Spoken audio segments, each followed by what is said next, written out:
All right, listeners, buckle up because today we're going deep into some seriously mind-bending stuff. Oh yeah, this one's a doozy. You guys sent in these lectures by hypnotherapist Stephen Brooks all about indirect suggestion, and let me tell you, this is like straight out of a spy movie. It really is. It's Oh. all about influence, Mhm. how to persuade people without them even realizing it's happening. Exactly, and we're going to break it all down for you, so get ready to have your mind blown as we dive deep into the sneaky world of indirect suggestion. I think people will be really surprised by how much is going on beneath the surface of our awareness. Right. Like, Right. have you ever felt weirdly compelled by a salesperson or a politician, and you're like, wait, how did I end up agreeing to that? It happens to all of us.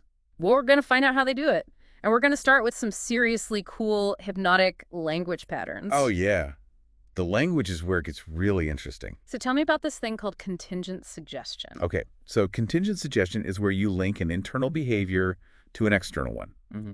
Brooks demonstrates this with a student named Mel, and he makes Mel's hand feel warmer and heavier simply by talking to him. Wait, what? So no, like, snapping fingers or anything? It's all in the language. It's all in the language. Yeah. That's the crazy part. So how does that even work? Well, it's all about shifting attention. Brooks guides Mel's attention inward, and that's the key. It's this internal focus that makes the suggestion take hold. So instead of focusing on the outside world, Mel is now hyper aware of his internal sensations, and bam, the suggestion works. Exactly. And what's remarkable is that this technique isn't limited to hypnosis. Really? Oh yeah. Think about everyday situations. You can use it to subtly guide someone's attention and influence their choices. Wow. Okay, I'm already starting to see how this stuff can be used in so many ways. Right, and it gets even sneakier. Oh, no. Brooks also reveals how confusion can be a tool of influence. He calls it the double bind. The double bind. What's that? It's like giving someone a choice, but any option leads them to the outcome you want. Ah, so it's like a choose your own adventure book where every path leads to the same ending. Exactly. He actually demonstrates this with a student where he tells him to close his eyes. But he phrases it in a way that makes the student unsure if he should raise his hand or close his eyes. So he's totally confused Totally. And of course, he ends up closing his eyes. because he's like, I don't know what to do. Exactly. The confusion disrupts our normal thought processes, and that's when the unconscious mind becomes more susceptible to suggestion. Okay. So think about those times you felt talked into something you didn't fully understand. Confusion probably played a part in that. Oh, absolutely. This is getting a little creepy, but I can't deny it's fascinating. Oh, it gets even creepier. What? Now, Yeah. Brooks talks about this technique called the My Friend John technique, and this one is seriously covert. Okay, my friend John, lay on me. So the therapist appears to be talking to one person, but they're subtly embedding suggestions for someone else entirely.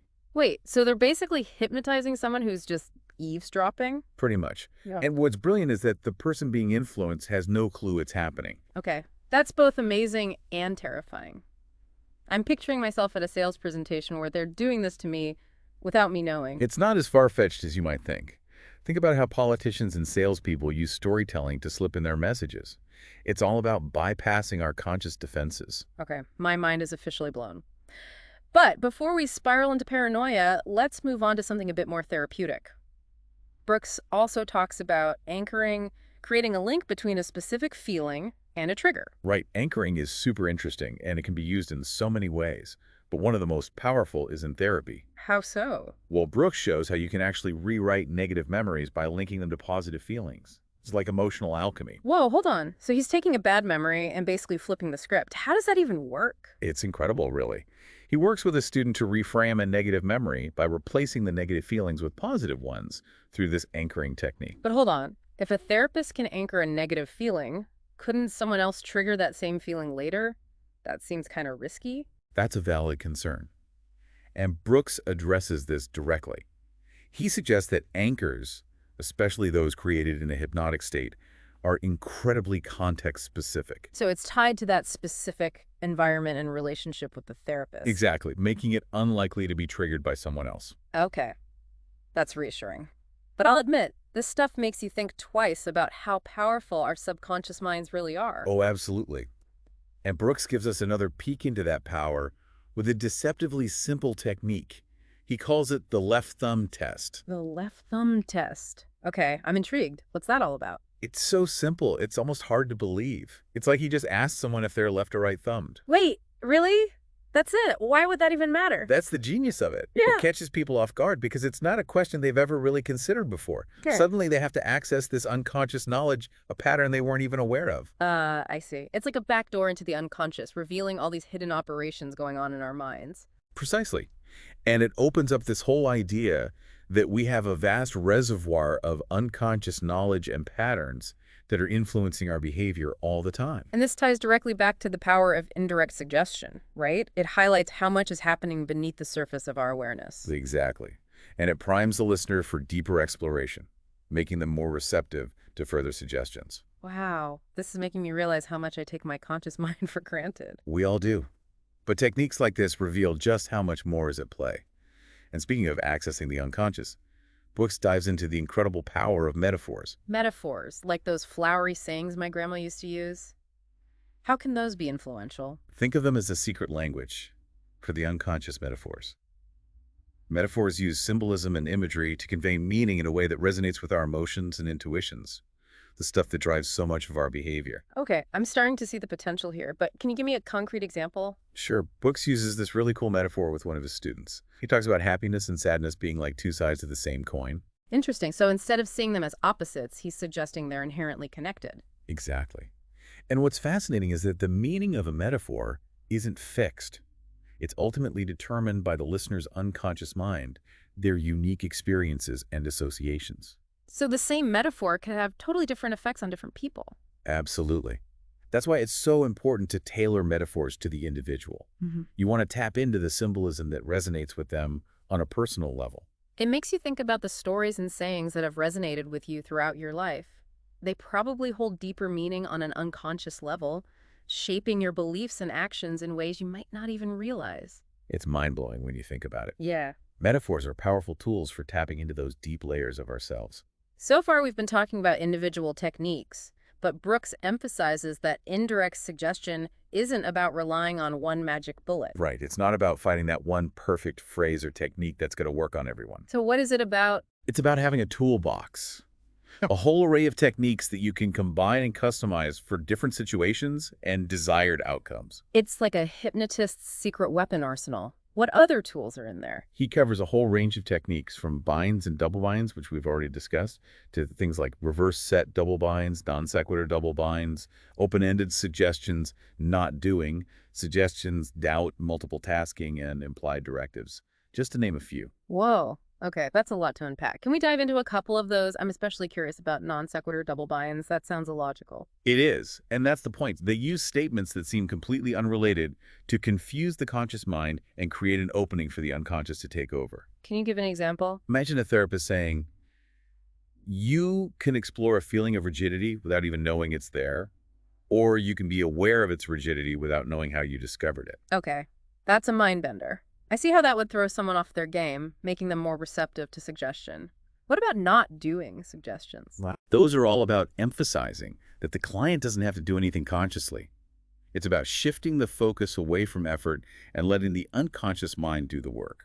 So instead of saying, try to relax, the therapist might say, Something like, you don't have to try, you don't have to move, you don't have to talk. Just allow yourself to experience whatever arises. it's fascinating how the subtle shift in language can make such a difference in how we respond. Exactly. Brooks really highlights the power of words. And it's not just about what you say, but also how you say it. He talks about using doubt as a suggestion, for instance. Doubt. How can that be a suggestion? Picture this. Someone's emerging from a trance and the therapist asks, are you out of that trance? And then they respond with, that's right, you think so. Really emphasizing the word think. Ah, I see. It plants a seed of uncertainty, prompting the person to question their own perception. Exactly. And that questioning opens up space for the unconscious to step in. This is blowing my mind wide open. It makes you realize how much we're influenced by subtle cues that we're not even aware of. Absolutely. And that's just scratching the surface. Brooks dives into so many fascinating techniques like multiple tasking, overloading the conscious mind to let the unconscious take the lead, and implied directives where the therapist waits for the unconscious to respond to a subtle suggestion. So it's not just about bombarding someone with commands. It's about creating an environment where their unconscious mind can naturally emerge and guide the experience. Precisely. And that's what makes it so powerful. But with all this talk about manipulating the unconscious, it's important to address the ethical implications, especially when it comes to therapy. Yeah, I was just thinking about that. This stuff is powerful and it seems like it could be easily misused. Absolutely. Brooks emphasizes that a strong therapeutic relationship built on trust and respect is crucial. The patient needs to feel safe and empowered, not coerced or manipulated. That makes sense. And I'm guessing the same goes for any use of these techniques. Consent and respect are paramount, right? Right. It makes sense. You don't want someone feeling like they're being tricked or controlled. Exactly. It's Mhm. about using these tools ethically and responsibly to empower people not to take advantage of them. Speaking of which, I'm curious about how Brooks handles resistance in his patients. After all, not everyone is going to be open to hypnosis. That's true, and he actually talks about that. He suggests that resistance often comes from fear or misunderstanding. Makes sense. So the first step is to address those concerns directly. So it's about education and reassurance, letting the patient know that they're in control. Exactly. You want Huh. them to feel safe and empowered throughout the process. He also points out that indirect approaches can be more effective with resistant clients. Why is that? Well, because they're less likely to trigger those conscious defenses. You're not coming on too strong. You're kind of meeting them where they are and gently leading them towards a more receptive state. I see. So it's like a more subtle approach. Exactly. And language plays a big role here, too. Using permissive language, like you may notice or you might find, can be much more effective than authoritative language like you will or you must. Right. It's about invitation rather than command, creating a sense of choice and agency for the client. Exactly. And Brooks emphasizes the importance of pacing and leading.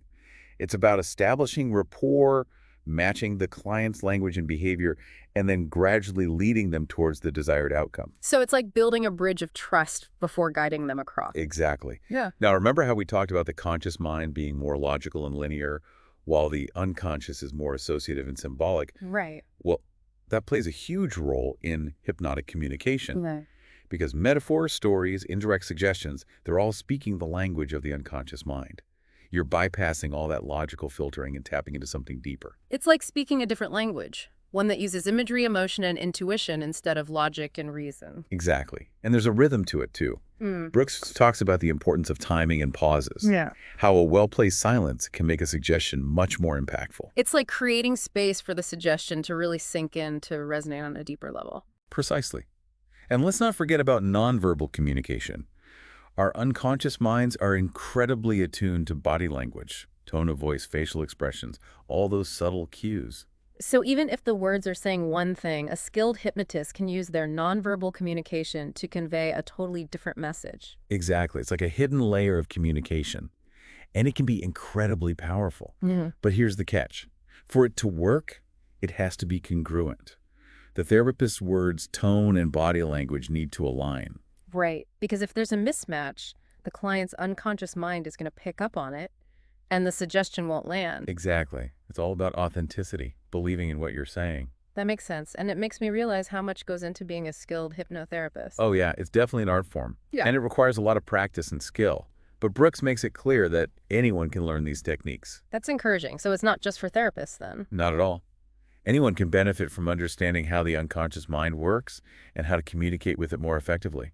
I think that's a great takeaway from this deep dive so far. Me too. And there's still so much more to explore. Well, let's keep going then. What else did Brooks cover in these lectures? Well, he talked a lot about anchoring and how it can be used to create positive associations and access resourceful states. Right. We touched on this earlier with rewriting negative memories, but I'm curious to learn more about how anchoring works in general. It's all about pairing a specific stimulus, like a touch or a word, with the desired emotional state. And by repeatedly pairing them, you create a conditioned response. Then in the future, the person can access that state simply by activating the anchor. So it's like creating a shortcut to a positive feeling. Exactly. And it has so many applications. Brooks talks about using anchoring to help people overcome anxiety, manage pain, boost confidence, you name it. That's amazing. Yeah. But wouldn't any old anchor work? Or does it need to be something specific? Brooks emphasizes that the anchor needs to be meaningful and relevant to the individual.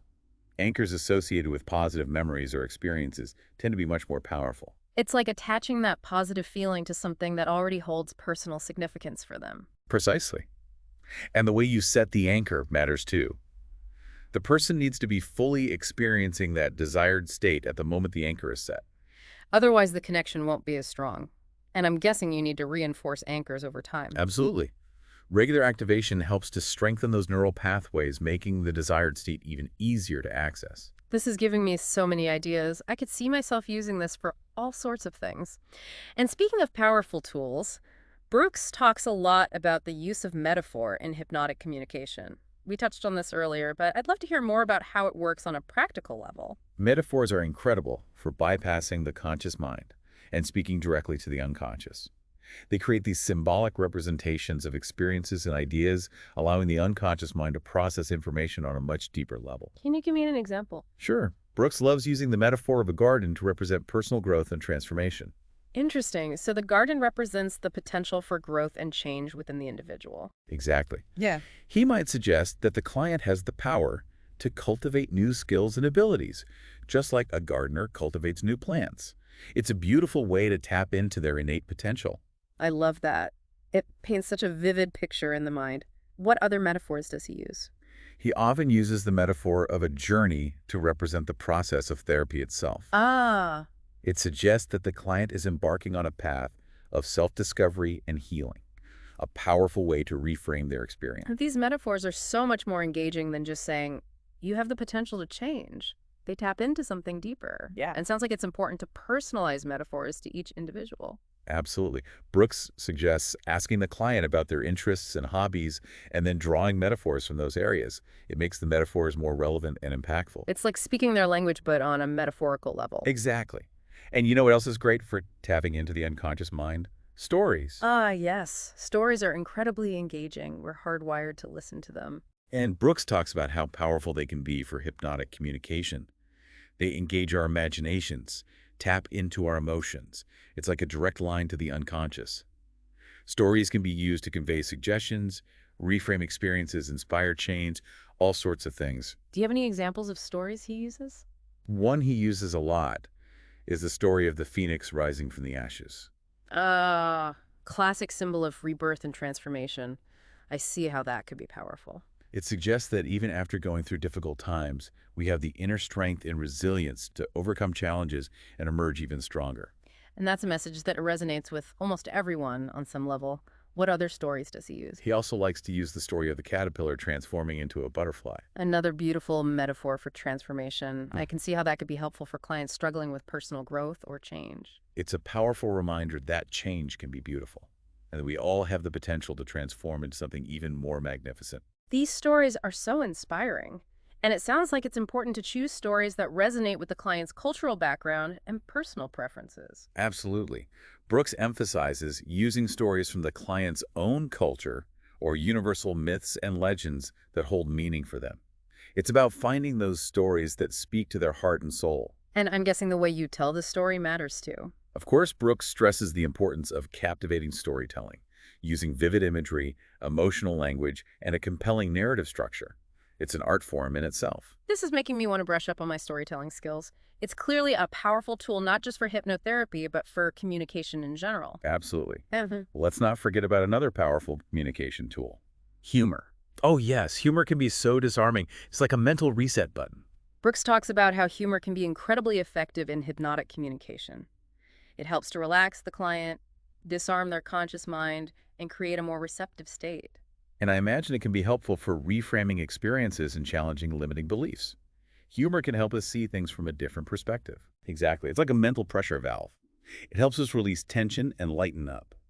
Brooks talks about using jokes, funny anecdotes, playful language, anything that brings a sense of lightness and fun to the therapeutic process. Then I imagine it's important to be mindful of the client's cultural background and personal preferences when it comes to humor. Of course. What one person finds hilarious, another might find offensive or inappropriate. It's all about being sensitive and respectful. And speaking of respecting the client, I'm curious about Brooks's thoughts on using confusion in hypnotic communication. It seems like a bit of a risky strategy. It can be, which is why he emphasizes using it ethically and responsibly. Confusion should never be used to manipulate or control the client. It's a tool for exploration and discovery, not a weapon. Exactly. And it's important to resolve any confusion that's created, making sure the client feels safe and grounded throughout the process. But when used skillfully, confusion can be a powerful way to bypass the conscious mind and access the unconscious. So how does he actually introduce confusion? He uses a variety of techniques, including ambiguous language, paradoxical ideas, and interrupting the client's train of thought. Can you give an example? Imagine a therapist saying something like, I wonder if you'll notice your hand getting lighter or heavier, or maybe you'll notice something else entirely. Ah, I see. It's so open-ended that it almost forces the client's unconscious mind to search for an answer. Exactly. And that searching can lead to new insights and possibilities. Brooks also talks about using non sequiturs to introduce confusion. Non sequiturs, aren't those statements that don't logically follow from what was said before? Precisely. And that lack of logical connection is what makes them so effective in disrupting the conscious mind's usual thought patterns. Can you give an example? Imagine a therapist saying something like, as you relax more deeply, you might notice the color of the walls changing, or perhaps you'll remember a time when you felt completely at peace. Okay, I see how that would be confusing. What's the connection between relaxation and the color of the walls or a peaceful memory? It doesn't make logical sense. And that's the point.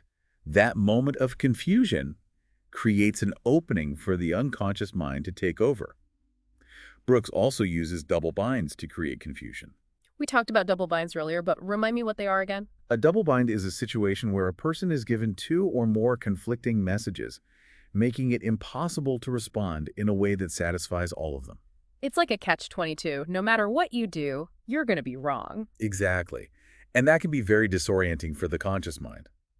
Brooks might say something like, you can relax deeply or you can resist my suggestions, but either way you'll be going into a trance. So it creates this illusion of choice while subtly directing the client toward a specific outcome. Brilliant, right? The conscious mind is struggling to figure out the right answer, while the unconscious mind, more comfortable with paradox, just accepts the suggestion.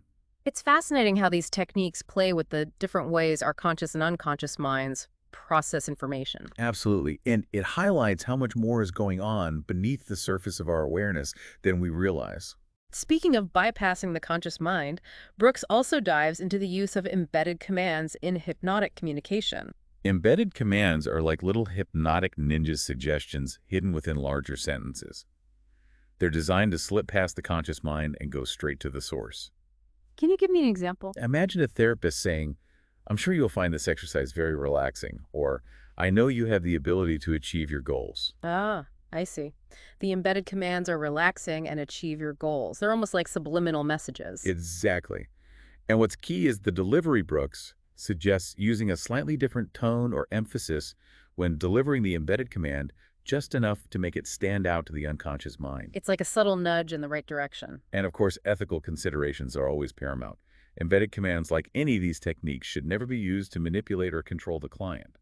It's about empowering them, not taking away their agency. It's about using these tools responsibly and with integrity. Absolutely. Brooks is a big advocate for that. So we've covered a lot of ground here. From hypnotic language patterns, to metaphors, to storytelling, to humor, to confusion, to embedded commands. It's like a whole arsenal of techniques for influencing the unconscious mind. And the amazing thing is that these techniques can be used in so many different contexts, not just in therapy, but also in everyday life. That's what I'm starting to realize. It's like suddenly seeing the matrix, all these hidden patterns of communication and influence that I was completely oblivious to before. And now that you're aware of them, you can start to use them consciously and ethically to achieve your own goals and help others achieve theirs. It's about taking back control of our own minds and using these powerful tools for good. Exactly. Yeah. That's what Brooks is all about, empowering people to tap into their own inner resources and create the lives they desire. This deep dive has been mind-blowing. It's made me realize just how much potential lies within our unconscious minds and how much we can achieve when we learn to communicate with them effectively. I'm so glad to hear that. And remember, this is just the tip of the iceberg. There's so much more to learn and explore in the world of hypnosis and indirect suggestion. I'm definitely hooked. If you're intrigued by what we've discussed today, we encourage you to dive deeper into this fascinating field. There's a whole universe of knowledge and techniques out there waiting to be discovered. And who knows, maybe you'll even discover some hidden talents and abilities within yourself along the way. Well, that's certainly a tantalizing thought. Thanks for joining us on this deep dive into the world of indirect suggestion. It's been a pleasure exploring these fascinating concepts with you. Until next time, keep those minds open and stay curious.